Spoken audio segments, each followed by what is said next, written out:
Ladies and gentlemen, I am very pleased to have with us our next keynote speaker joining us online, Ms. Katherine Soucie, an artist, designer, and educator in textile and sustainable practices.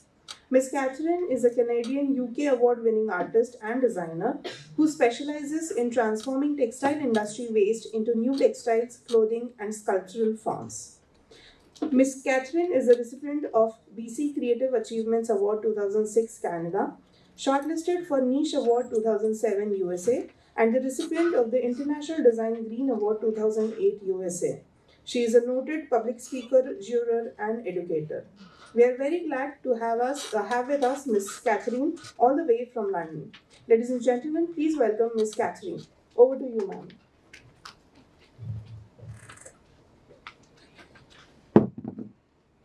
Hello and good morning from London. I just want to say thank you for including me in today's series of events. It's an honor and a pleasure. And I'm really excited to be able to share aspects of my sustainable research and practice from the last almost 20 years. So I'm just going to pull up my presentation. Just bear with me for a moment.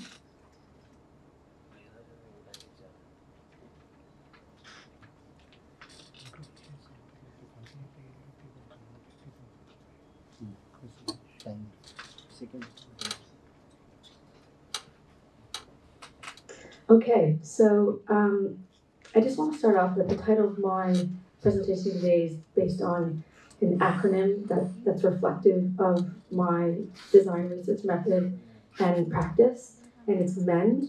And this is a method that I've established in working with waste materials over the years, and it's something that I connect with when I understand when it comes to empowering my roots. So just to introduce myself a little bit today, it's important to situate my practice, my alternative approach to working with waste materials. So I'm an artist who works with textile waste in the discarded. I'm a designer who transforms waste, utilizes obsolete clothing and textile machinery, and incorporates traditional artisanal techniques in response to my heritage and the environments that we currently live in. I also remix mending artisanal handcraft applications with obsolete and digital technologies derived from my formal training in fashion and textiles in order to produce zero waste textiles and byproducts using a particular method and business model I established using M.E.N.D, which is a creative reuse design research tool and system. So I established Soucie, which is my label studio, back in 2003 in Vancouver, and I relocated in 2019 to work a little bit more closely with Pierre, because in the time between 2003 and 2019, I was working specifically with mills based in Canada and the United States. And so my material research focused on the zero waste production and the transformation of pre-consumer waste hosiery using a completely circular design. All the dyes, techniques, inks, materials used were creatively used and reused using a hybrid method of craft applications with obsolete and digital technology. So this is just what I was introducing. This is essentially what I just mentioned around my research and practice from 2003 to 2019. It gives you an image of also what the base material that I'm working with. So I've established a completely zero waste design method and material out of pre-consumer waste hosiery. And so this is an image of actually around 300 pounds of waste hosiery that I use a completely circular and zero dry method. We're using metal-free acid-dyes for nylon. And so this is essentially the beginning process of the circular that I've used to establish not only for the textile collections that I've developed and produced, but they get further transformed into clothing, costume, accessory, 3D forms, as well as installations and sculptures. So just to kind of introduce you, to give you a little bit of context into how I incorporate craft applications with obsolete and digital technology, this is just sort of like a real gentle survey into combining these methods because I come from an artisanal background in textiles as well as fashion. And so this method was essentially developed as a solution to find new ways of incorporating craft with manufacturing using waste materials. And at the time when I was beginning this research, I was collecting machinery because of a lot of the offshoring that was happening in North America, specifically in Vancouver at the time. So I was buying up old equipment that was being discarded, and I was experimenting with it in these non-traditional ways to essentially generate new material forms. It was through those methods and through my experimentation, I also discovered that a zero waste method of printing onto this delicate material made it completely, it didn't run or pill through the process, which is one of the issues with producing hosiery, is that it runs in pills. So through the different combined methods that I established, it allowed for me to further develop this material process using other garment making methods. And some of the digital technology that I've used to shape and tailor garments is using digital embroidery. So I've used it as a tailoring tool in a complete zero waste way to shape the garment, and as well as the material in the same process. And also using a method of subtraction garment cutting that I studied under a UK designer who established this method, Julian Roberts. And through my use of the zero waste dyeing, printing, and digital embroidery method, I was able to create a series of outcomes. And these are just some of the examples of garments that I produced using this particular method. But it has gone on to establish my understanding of creative reuse. And what you see here are just some examples from some collections produced. You can imagine when you do this type of material research and development, especially when it comes to sustainability, especially in the early days, it took on a lot of education, and not just within industry and within a higher education context, but with the general public as a whole.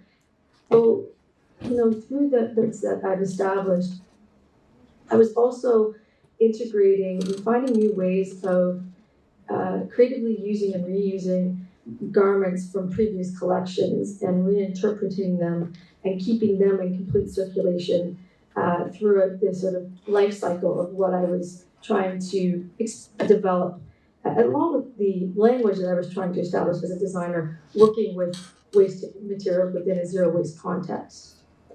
So over the years, you can imagine the materials that I've developed through the different methods, through the different applications. I mean, it's still very much an ongoing process for me. The material research and development never ends. And so, it really is dependent on the type of waste that I acquire and mill. So each collection, each creative response that I've established has really been reflective of my method of using M.E.N.D. And so I just want to share with you a little bit about how mending as a philosophy has not only established my understanding of how I creatively bond to materials, but how I undertake and perform research. Because it's not just a term that is reflective of the care, repair of materials, but I also extend that into with the tools and with the other methods. So it's a philosophy that essentially drives how I only generate the sustainable solutions that I create, but it's how I choose to use it as a form of communicating as a designer.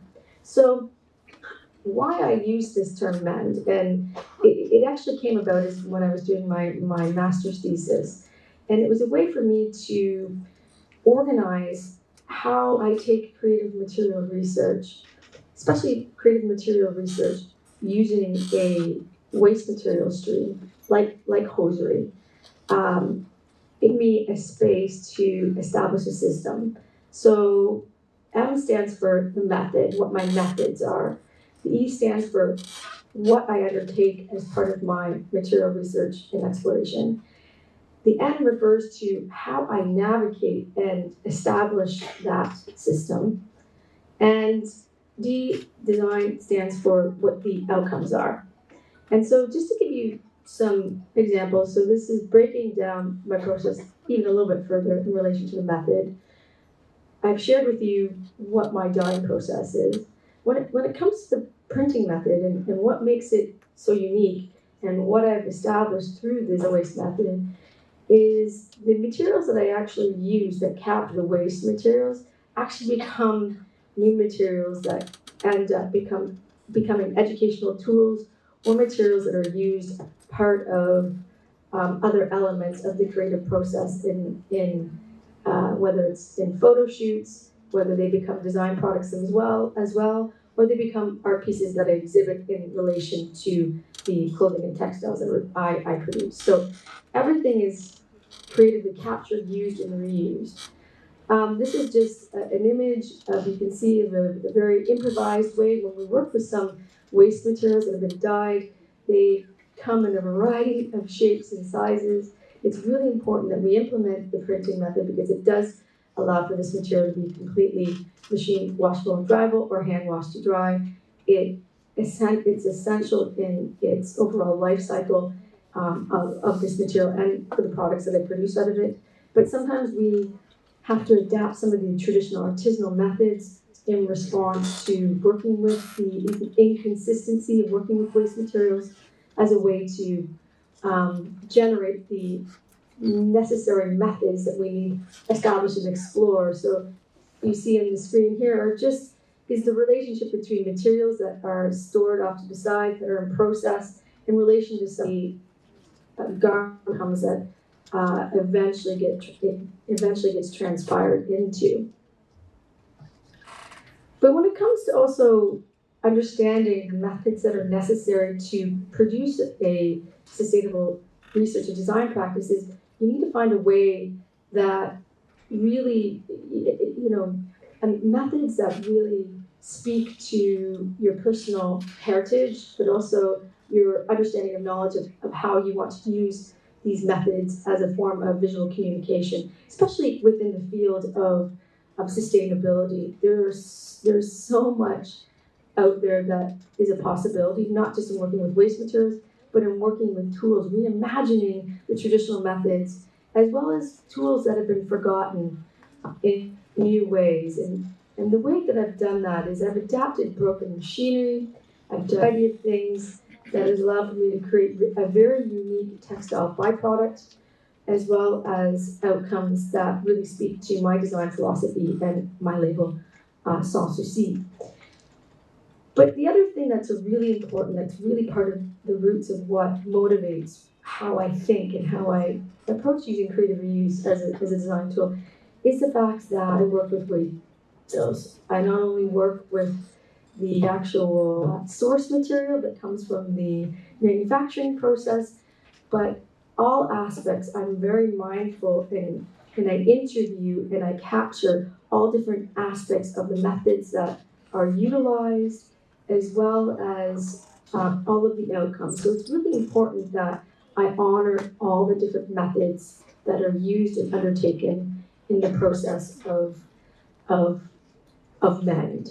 And so what's important to establish here is through my year producing textiles and clothing out of pre-consumer waste hosiery, is that when it came to establishing a relationship within the community, outside of the design outcomes that I've created, I was only enough materials that was my design label. It's not like I was mass manufacturing the textiles to be used designers, but that got open in around 2008, 2009, when I started to stop multi-yarn that was being sold to a variety of designers, rug makers, jewelry designers, furniture designers, embroidery designers, and furniture designers. And so these are just some examples of some of the scraps from the process that usually gets used to produce accessory collections under my label Soucie. But this is some other things that were allowing for me to fuel a community who was wanting to buy specific materials and resources. So when it comes to understanding how, when you've established a research method using alternative methods and a material resource that's evolved to an industrial approach cycling, you constantly have to allow for your material and tools that you work with to translate in new ways, especially when it comes to understanding designing for circularity. It isn't a method that is closed. There's going to be obviously opportunities for evolution to happen in the process. And as I've observed waste at various different levels of my own creative process, but as an industry professional over the years, it's allowed for me to develop a language as well as a design aesthetic that's reflective of how I choose to mend and blend different methods, artisanal methods, with different forms of technology, whether that's obsolete or whether that's using digital technology. But it's really about transforming our understanding of our tools and materials, and also using it as an opportunity to educate, not just within the field of fashion and textiles, but within the general public.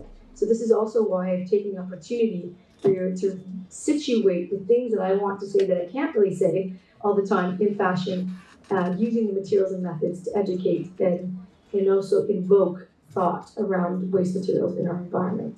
So this is just a brief manifesto that reflects the M.E.N.D philosophy that I undertake, which I also believe that it's important for any student, anybody that is entering the field of design, whether it's through textiles or fashion or a combination of, is to establish a manifesto for yourself so that it really speaks to your own value system and how you see the world, and where do you want to situate yourself, and who do you want to be in conversation with, and where do you want to contribute. These are just some of the things that I constantly reflect upon and which continue to motivate and inform my understanding of what sustainability means and what it means to me both on a personal level but also as a professional. So this kind of brings me to the tail end of my presentation. And my question is, how can experimental textile and fashion research empower your roots? And in my case, I come from a mixed heritage. Obviously, you can tell from my accent, it is a Canadian accent, but I come from a British background that's also mixed with First Nations. And so for me, having part of Aboriginal heritage, it is something that is reflected in how the aesthetics that I choose and how I also understand the role of being what we keeper of the earth. So my job is to really be a steward of the earth and use materials that reflect elements that I believe require solutions. And of course, we're moving more forward as an industry to produce less waste at the manufacturing level, but there's still so much manufacturing waste that does exist. And as long as it's being manufactured, it is always going to be a vehicle for me to continue to express and co-create with other designers, with other artists, with students, using materials and methods that will help shape and form a new form of language when it comes to understanding how we can use creative reuse as a design research method. So, in closing, I want to thank you so much for your patience, obviously in the beginning with the presentation not showing immediately, but thank you so very much for the opportunity for me to share my research and practice, and I hope that it gives you some idea about the valuable role that waste materials and methods, what it has to offer, tool for research, and as a creative material resource. So thank you very much.